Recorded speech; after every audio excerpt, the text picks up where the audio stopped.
All right, we're going to hit this one right off the bat and just jump in. So we have right here the apple cinnamon delicious cookies in the turtle van. Look at that. Isn't that awesome? This is still sealed after all these years. There's tons of food novelty pieces that Turtles had made for them. I bought it from a gentleman that was collecting lots of Ninja Turtle stuff, including the big banner from the previous video. It was like $5 at his booth many years ago. You just don't see these things at all. I never looked them up online, but this is by far one of the coolest food crossover promotion pieces I've seen with Turtles in a very, very long time.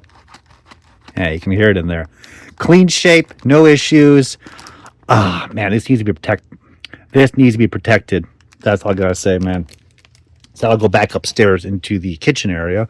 To follow it up, we have team up with the Burger King's Kids Club. There's Raphael or Michelangelo. $4. Oh, there's a couple sheets in there, it looks like. Oh my God, let's take a look at this. So we have the basic sticker. We have a cowabunga from the Burger King Kids Club. And we have another group shot. And that was $4. Years ago, there was an antique mall that was selling just amazing, unique, rare, vintage toy novelty items for just like $2, $3, $4. They didn't care. They had so much stuff in that booth. It was insane. That was in Pennsylvania. And that was during the time where there was, eBay existed and online forums, but it's not like it is today where everyone can research the values of everything.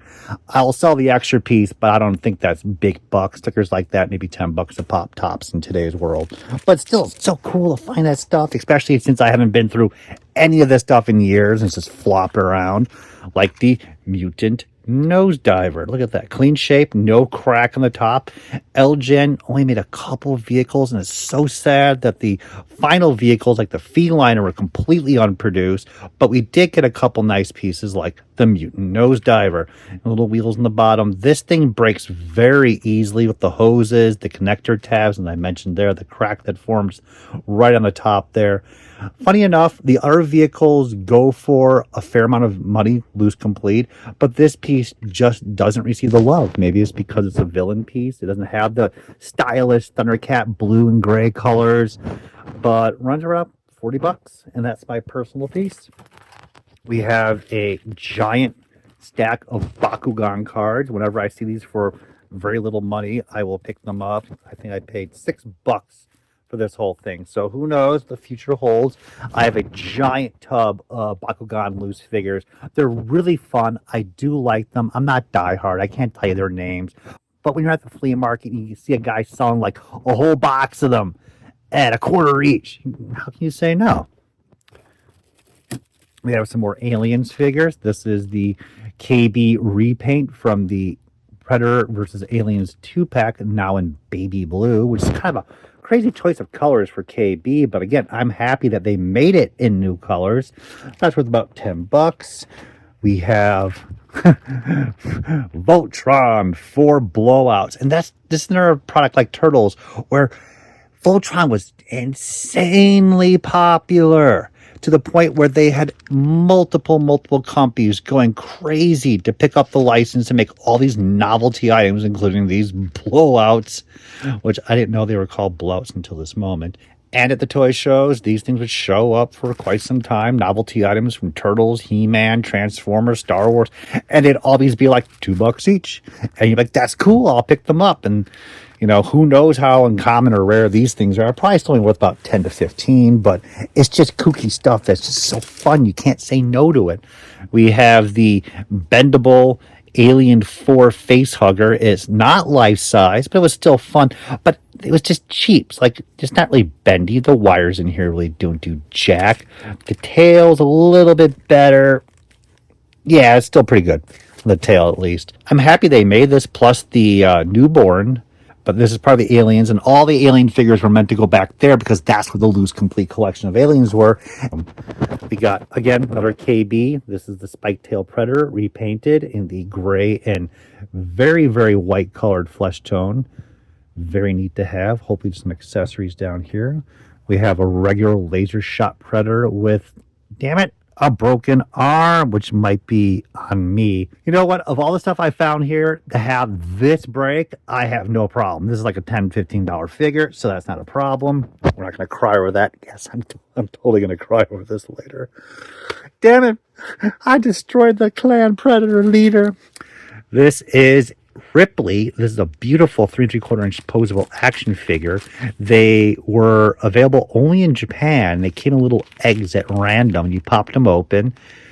They did all the Marines and a couple aliens. There should be more, but here's Ripley. And it was just a wonderful line, especially when you're in Japan. You had no idea about this. You're like in Akihabara on the second floor of some, and they're like, what the hell is this? Oh my God. And you're just like, yes, give me all of it. We have some bootleg aliens figures. These are just Marines repainted with alternate heads and decos, and just quality is a little lacking. So that right there is Bishop's body with a random Marine head. Very uncommon, not big bucks, but still nice. Little Alien 4 face hugger. That movie does not get as much love as it should. It was a decent movie. Here's this. This is how crazy this place is. Here is Small Soldiers Frankenstein. This is the very, very difficult to find Australia, somewhat released, very, very rare in the US, but this is mainly released in Australia with the other Archer figure. This runs like $200. Now the little red weapon might be down here still, but like it's just chilling on the floor. And this was the final release of Small Soldiers, was this figure, and as I mentioned, the Archer. There were a couple other unproduced figures that never got made, but got very close to production. Crazy figure with the wheel that pops down, but really wild repaint too. All the bright colors compared to all the dark tones for the entire first series of the Gorgonites. I do love it. I should not have this on the floor, so I feel a little embarrassed about that. Over here, all organized out, and they actually will have little post-it notes. It'll say 90s toys, and all the Small Soldiers will be in there. We have unknown random parts, whatever. Lots of Zoids on the floor. More Aliens toys, which we're not going to get into. Zoids. Star Yours. This is the Ramors. These are a little more uncommon to get. There's 4 different types. They have 6 different weapons with them. Market's gone up on these. I was kind of surprised. Might be about $60-$75 for this now. Personal collection is not even yellow. Stickers applied very nicely. These are crazy too, because technically these are Spaceball toys, as I mentioned earlier. These are the toys that they picked up for filming and put giant Spaceball stickers on them. So if you look at the backdrop behind Yogurt, you'll just see tons of Star Wars toys. Is that crazy? Keeper. Oh my God, there's so much stuff down here. That GoBot's Command Center canopy. You can see it right there too. So does it need the canopy? Because I got one upstairs. I can sell it if it has this canopy. This is what we're doing this. Let's see. Oh, nope, can't get that guy out. Got Beast Wars. Look at this chrome Dinobot sword for the G1 piles. We'll just put that right there. Hell yeah. So lots of Zoids. Here's the Manta Ray, which is a really wonderful choice for an action figure. It was different, and I like that Hasbro decided to do this. Most of the toys for Zoids, as you can see here, falling apart, for the Shield Liger, were all kits. So Hasbro sat back and said, look, some kids would like to play with action figures versus building the kits. So Hasbro produced the action figure line with little itty bitty tiny little pilots in there. Manta Ray did not sell that well. I went to KB, like 3 of them, and these were $2 each. And one store, 13 of them. I was like, I'm buying them all and open them all up. So I think I only have like 2 of these left. So that's pretty cool. And again, nobody really cares that much about those things now. We got a Ninja Turtles. What are you doing over here? We got that's Fire Mage. That used to be very uncommon and desired, and now nobody cares. We have believe this to be a knockoff Madball. Madballs and the grotesque figure lines, I like them, but I never got heavily into them, as some people now. It's a huge underground collecting aspect of toys is just like the ugly toys of the 80s and 90s, and of course current soft boobies and so forth. You can get into this stuff and never stop because there's such a variety of things to collect from all the various countries, as well as the bootlegs, just like this. Probably about 10 to 15. I keep a number of them around. I still like them, but there is no way in hell I am getting into that stuff now, because as I mentioned earlier, if you've been watching the channel, it was so much fun to go to all the shows and buy all this stuff and everything else in this house for nothing. Like, not being pompous about that, but it was a love for toys, and you weren't spending big bucks for this stuff because it was just toys, and it was neat, and it was just so much fun. And then, of course, over the years, the market's expanded, so you needed to appreciate what you owned versus what you don't own now, because everything is just so expensive. So I look at Mad Balls and all the other figures, I'm like, that's really nice, but I can't get into it now. That ship has sailed for me personally. We have, look at that, Peekaboo, lovely figure, one of my favorite figures from She-Ra. It still is an action figure line. I focus on She-Ra. I had Care Bear as a kid, and I like Gem. And that's it. That's as far as I can go. I can't, like, touch doll lines. I can't touch Strawberry Shortcake. That just blows my mind. I'm like, nope, nope, nope. Buy it, and I immediately sell it. But very clean shape, dead mint. Look at that, unused. The rubber band's still in the hair up there. And an extra She-Ra shield in clean shape. So that meant to go to the She-Ra tub, which is right up there. So we'll compare that, and it will have a duplicate, and we'll sell that, and it'll just make the place cleaner, and we'll have more money.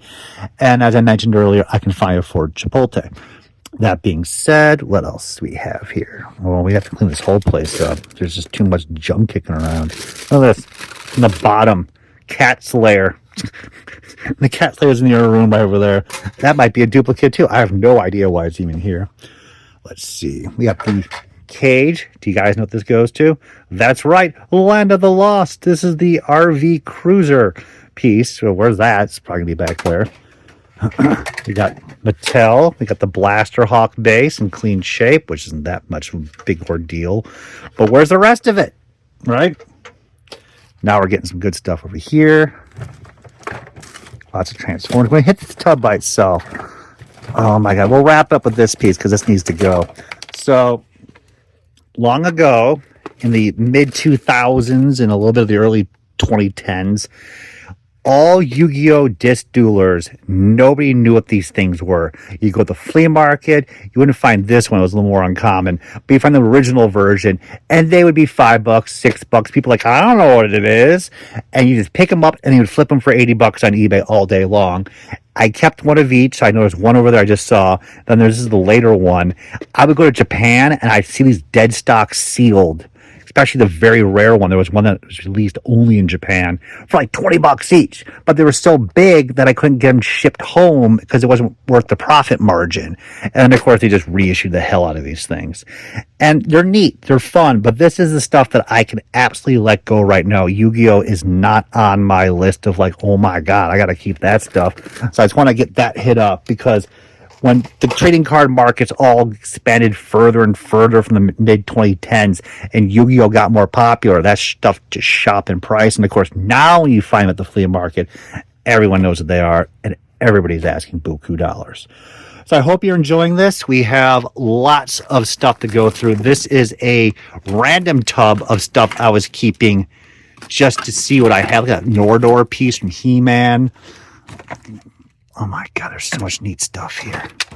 All the Ghostbuster stuff back there. We got so much on our plate, guys. This is the last big pile to hit. I don't know what we're going to find in there. I really don't. So stay tuned. As in, stay tuned. The movie, please watch it. That was a great movie. How do people not talk about that movie to this day? Because it was so inventive, so much fun, and it just no reboots, doesn't need a sequel, but just please watch the movie. Stay tuned. It needs love.